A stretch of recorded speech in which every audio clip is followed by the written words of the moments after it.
தாய் தமிழ் உறவுகளுக்கு அனைவருக்கும் வணக்கம். இன்றைக்கு செப்டம்பர் 21, 2024. ஒவ்வொரு ஆண்டும் இதே நாளில் நான் பனை மரக்கன்றுகள் பனை விதை அனைத்தும் நடவு செஞ்சிகிட்டு இருக்கிறேன். இப்போ உங்களுக்கு ஒரு கேள்வி வரலாம், ஏன் நீங்கள் மரக்கன்று வைக்கணும், பனை விதையெல்லாம் ஏன் போடணும் அப்படின்னு கேள்வி வரலாம். கடவுள் நம்மளை படைக்கிறதுக்கு முன்னாடியே மரம் செடி கொடி அத்தனையும் படைத்து தான் அதுக்கு பின்னாடி மனிதனை படைத்தான். ஏன்னா அந்த மனிதன் உயிர் வாழ்கிறதுக்கு அன்றைய காலத்தில், பழங்குடியினர் காலத்தில் ஆதி மனிதன் அந்த பழமும் அந்த காய் கனி இதை உண்டு தான் உயிர் வாழ்ந்துக்கிட்டு இருந்திருக்கான். அது நாளடைவில் தான் மாறி இன்றைக்கி அரிசி சாப்பாட்டுக்கு எல்லாம் வந்திருக்கும். அன்றைக்கு பழம் காய் கனி அன்னை சாப்பிட்டு தான் உயிர் வாழ்ந்துக்கிட்டு இருந்திருக்கான் மனிதன். அப்படிங்கும்போது அதோடு மட்டும் இல்லாமல் நம்ம உயிர் வாழணும்னு சொன்னால் சுத்தமான சுவாசிக்கக்கூடிய காற்றுக்கு வேணும். அந்த காற்று எங்கேருந்து கிடைக்கணும்னு சொன்னால் அந்த மரங்களிலிருந்து தான் நமக்கு சுத்தமான காற்று கிடைக்கும். நீங்கள் எதை வேணாலும் விலை கொடுத்து வாங்கிடலாம், சுத்தமான காற்று விலை கொடுத்து வாங்க முடியாது. அப்போ நாம் பயன்படுத்தி வெளியே விடக்கூடிய அந்த கார்பன் டை ஆக்சைடை அந்த மரம் பெற்றுக்கொண்டு நமக்கு தூய்மையான ஆக்சிஜனை கொடுக்குது. அப்படின்னா அந்த மரத்தினுடைய பயன் என்னங்கிறது நம்ம முழுசாக அறிவார்ந்த மக்கள் தெரிஞ்சுக்கணும். அதுக்கு தான் நான் என்ன பண்ணுறேன்னா, மரக்கன்றுகளையும் நான் விடாமல் பயிர் செஞ்சுக்கிட்டு வரோம். அப்படி நாம் நம்மளுடைய சந்ததியர்கள், பின்னாடி வரும் இளைஞர்களுக்கும் பின்னாடி வர மக்களுக்கும் நாம் விட்டு செல்வது எந்த செல்வமும் இல்லை. நிலையில்லா செல்வத்தை நம்ம சம்பாரித்து வைக்கிறோம். அதெல்லாம் என்றைக்கு இருக்கும் என்றைக்கு போகணும்லாம் சொல்ல முடியாது. ஆனால் இதுபோல் மரங்களை நட்டு அதை வளர்த்து வந்தோமானால் இந்த பின்னாடி வரும் சமூகத்துக்கு நீர் சேகரிக்கவும் அவர்களுடைய சுகாதாரமாக வாழ்வதற்கும் இது மிக மிக பயன்படும். இந்த பனைன்னு பார்த்துக்கிட்டிங்கன்னா எல்லோரும் சொல்லுவாங்க, ஒருத்தருக்கு ஒரு உதவி பண்ணிட்டாருன்னா நீ தான் எனக்கு கடவுள்னு சொல்லுவாங்க. ஆனால் இந்த பனை தான் இந்த மானிட சமுதாயத்திற்கு இந்த பனை தான் கடவுள். அது எப்படின்னு ஒரே ஒரு வரியில் சொல்கிறேன். இந்த பனை மரம் என்ன பண்ணணும்னா, மழை காலத்தில் தண்ணியை சேமித்து அப்படியே பூமிக்குள்ளே சேகரித்து வைக்கும். அடுத்த மழைக்காலம் வரும் வரலும் அது சேமித்து வச்சுருக்கும். இந்த மரம் இருக்கிறதுனால மழை வரும். மழை வந்ததுன்னா நமக்கு நீர் கிடைக்கும். அந்த நீர் கிடைக்கிறதுனால தான் நமக்கு சோறு கிடைக்குது. அப்போ இந்த மரம் நீங்கள் எதை பண்ணனாலும் மழையை வர வைக்க முடியாது. மரம் மட்டும் இருந்தால் மட்டும்தான் மழை வரும். அதுக்காக இந்த பனம்பழம், இது பனம்பழம், இது கொஞ்சம் இலசாக இருக்கும்போது நொங்கு. அப்போ மனிதனுக்கு அந்த வெயில் காலங்களில் இந்த பனைமரம் கொடுக்கக்கூடிய அந்த நொங்கு இளநீ அதை சாப்பிட்டோம்னா உடலில் எப்போ ஏற்பட்ட சூடாக இருந்தாலும் அது குறைச்சிடும்.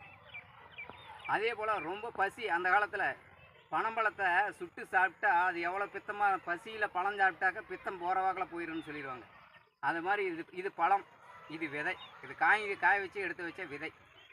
அப்போ பழம் இதுவும் மனிதனுக்கு பயன்படக்கூடியது தான். அதே போல் இந்த விதையை முளைக்க வச்சு அது கிழங்காய் எடுத்து அதை காய வச்சு அது பவுடராக செய்து சப்பாத்தியாக சாப்பிட்லாம். உடம்புக்கு அதை விட சக்தி வேறு எதுலேயுமே கிடைக்காது. நீங்கள் வேணால் செக் பண்ணி பார்த்துங்க. அந்த விதத்தில் பயன்படுது.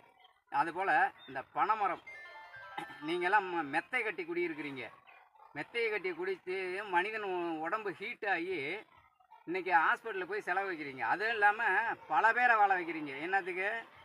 மெத்தையில் குடியிருக்க முடியல, ஃபேன் வாங்கி போடுறீங்க, அந்த கம்பெனிக்காரன் பிழைக்கிறான்.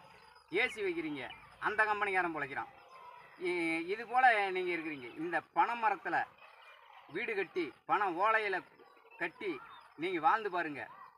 இந்த பனை மரத்தில் பயன்படுத்தக்கூடிய மரம் குறைஞ்சது 200 ஆண்டுகளுக்கு அந்த மரம் இருக்கும். நீங்கள் சிமெண்ட்டில் வீடு கட்டினீங்கன்னா கவர்மெண்ட்டே பார்த்து 50 ஆண்டு ஆகி போச்சுன்னா முடிச்சு செல்றோம். ஆனால் பனையில் நீங்கள் வீடு கட்டி வாழ்ந்து பாருங்கள், குளுமையாகவும் இருக்கும், மனிதனுக்கு நோய் வராமல் இருக்கும். நீங்கள் சம்பாரித்து இன்னொருத்தனுக்கு ஆஸ்பத்திரி செலவு பண்ண வேண்டிய அவசியமும் இல்லை.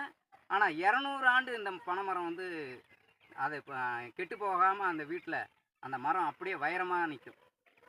இதுபோல் நான் இன்னும் பேசணுன்னா நிறையா பேசிக்கொண்டே இருக்கலாம்.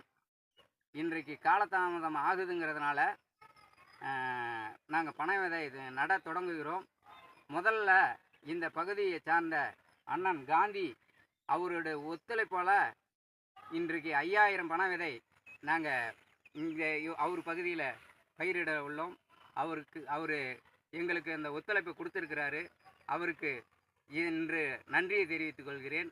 அவர் முதல் முறையாக இந்த பனை விதையை நட்டு துவக்கி வைக்க அன்போடு அழைக்கிறேன் அவரை. நன்றி. அப்படியே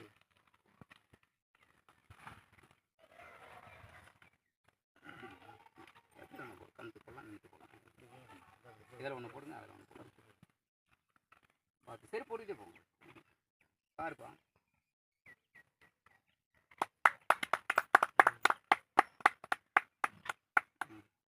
அடுத்தது அங்கே ஒன்று போடுங்க. அவரே 2 ஃபோட்டோ எடுங்க.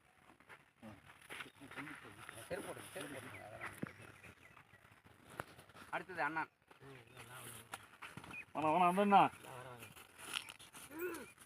செருப்பு போட்டுங்க.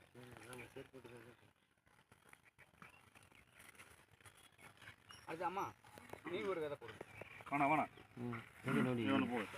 வருங்காலத்தில் மரம் ஆகும்போது நீங்கள் உங்கள் பேர பிள்ளைங்கலாம் சொல்லுவாங்க, உங்கள் பாட்டி போட்ட விதை, பாட்டி போட்ட மரம்.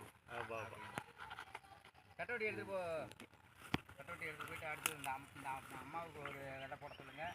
நீங்கள் 2 பேரும் மாற்றி மாற்றி வீடியோ எடுத்துகிட்டு போடுங்க. கொஞ்சம் பொருள் ஏற்பாடு பண்ணால் போட்டு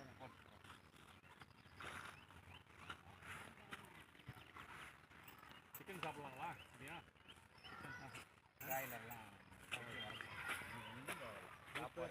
போடுங்க போட்டுங்க.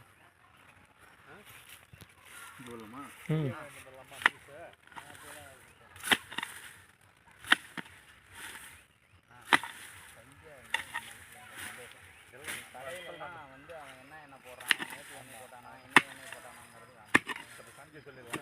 சொல்லிட்டா கூட காய் வாங்கிட்டு வந்து போதுங்கம்மா. அந்த மாட்டேன் காய் வாங்கிட்டு ஆமாம்.